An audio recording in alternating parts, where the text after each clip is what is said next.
How you doing, YouTube? Matt, Massive Beer Reviews, back with yet another review. Look at that. Mystery beers. Oh, loosely wrapped, kind of like crinkly plastic. There's a whole bunch of, what is it, scotch tape, plastic tape, packing tape, and kind of like weird tissue paper here. Got a little bit of paper. I'll pull it. Oh, I didn't reveal the beer. What are you going to do? Yeah, mystery beers. This one comes courtesy of Steven. Thank you very much, brother. He sent me out a whole bunch of mystery beers, and this one is probably one of the most ghetto wrapped ones in the history of mankind. That's a good thing. So yeah, what are mystery beers? People take beers, they wrap them up like these, they send them to me.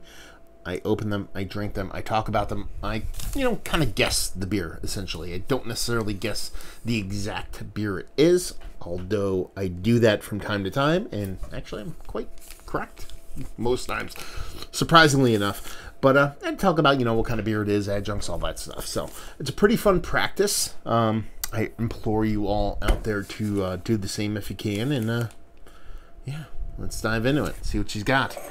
Put that up there. Give it a crack.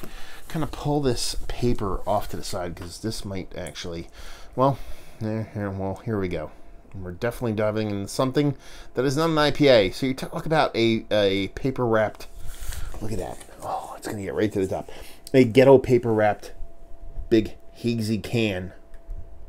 Might be a hazy. It actually is a hazy beer. It's just not a hazy New England style IPA. So, you go into these games. You kind of expect kind of a New England style IPA, some kind of hazy new school stuff. This might be new school kind of maltiness. But what we have right now is 3 fingers of what I like my coffee to look like color-wise. Beer funkiness. A little bit of gravity-defying head on it.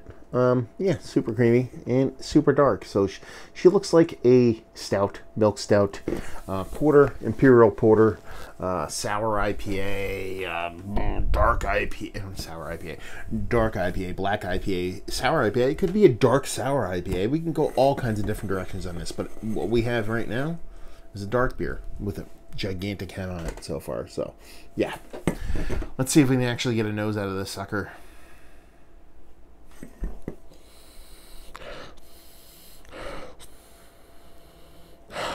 I mean, I'm getting, while snorting, some foam. I mean, it just smells like milk chocolate, roasted, toasty milk chocolate. So I'm getting a nice kind of roasted component in there, nothing over the top in your face, but it's nice and roasty. I'm getting a nice soft kind of lactosey milk vibe. Listen, I'm pulling a head or nose through a gigantic head like this, so there might be a little bit of kind of lactosey milk vibes, even if that actually isn't in the beer itself. Sure, you want to tell me there's coffee in there, fine. You want to tell me there's chocolate in there, but what I'm getting is a porter, most likely a stout, though, to be perfectly honest with you. That's, doesn't smell too huge, doesn't smell too small, somewhere in between. It smells like dark beer that's pretty rich, pretty decadent, but doesn't have a ton of adjunct thrown at it. Yeah, it smells pretty nice, actually. The more that head kind of collapses on itself, the more I kind of get a more richer, more sweeter, more robust nose. So based off the nose with a gigantic head on it, I want to emphasize that. I'm thinking a core 4 beer, maybe with a dollop of secondary kind of adjuncty funkiness, whether it be coffee, whether it be a little bit of sweetness or whatever, but it doesn't smell too far out left field. At least in the nose. Let's dive in. Cheers.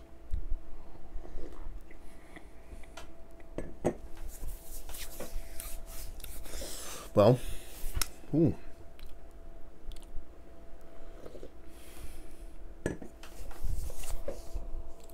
Okay.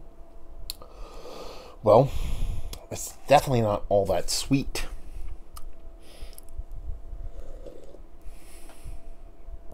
It comes off like super dry. Super dry.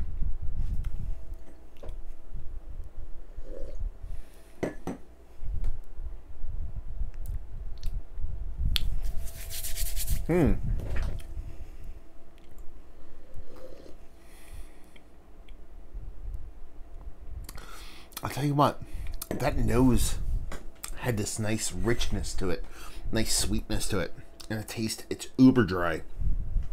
It has that roasty, nice, rich, toasty maltiness to it. It reminds me of Guinness. Let's put it that way. Yeah.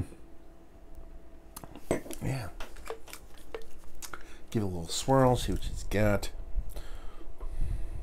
See if it adds anything to it. But it has to be somebody's like Irish dry stout or an export stout.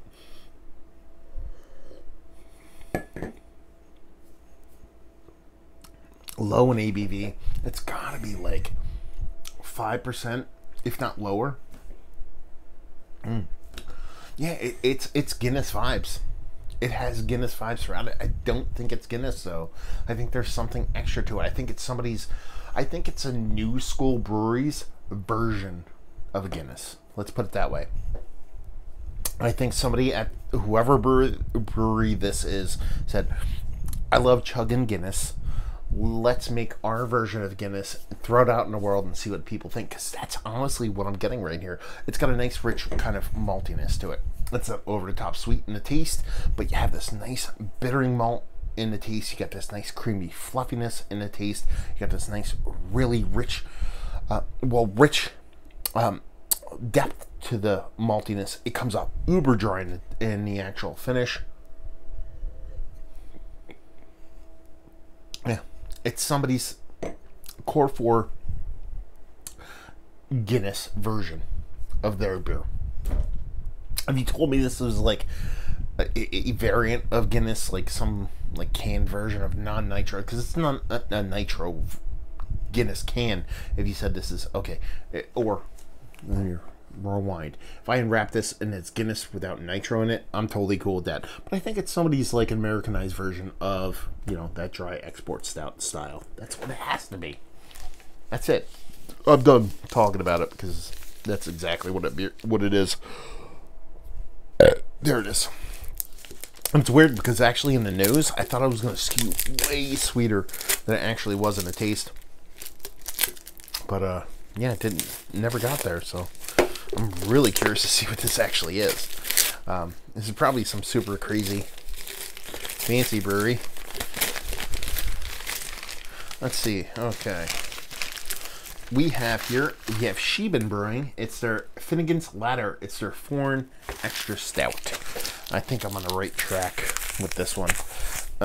Let's see. Do they have any kind of ABV on here? 7%. I thought it was quite smaller. I thought it was at least 5% ABV, if not smaller. So the ABV escaped me a little bit. And that's pretty much it. There's no canning date on this. You know, it's a foreign extra stout. I said somebody's Irish dry stout, a Guinness version of whatever. I'm in the ballpark with that, so I'm absolutely 100% okay with what I said. And honestly, it's called Finnegan's Ladder. Obviously, they're going for some Irish dry stout right there with the way the name comes off. So yeah, I'm totally cool. I mean, ABV be damned. Yeah, it just... the way the nose came off, actually the nose was super delectable. The way it showed itself, it was super rich, super sweet, super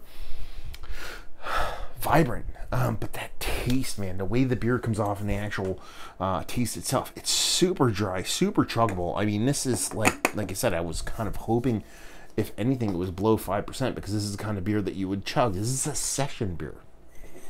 To me, that's the way this taste comes off. And it's kind of like when I talk about knocking a lot of these double imperial IPAs and at 8, 9, 10% alcohol by volume, and I go, man, I wish this beer was 4, maybe 5.5%. That's kind of the exact same thing that's going on with this beer right now, because I want this beer to be 4-5%, because I want to drink a bunch of these in a session variety. If I'm out and about at a barbecue or whatever, more cold wintered stuff, I don't know where you guys are at drinking, whatever you're doing, but this is the session beer. The same way a small kind of low ABV pale ale is the session beer.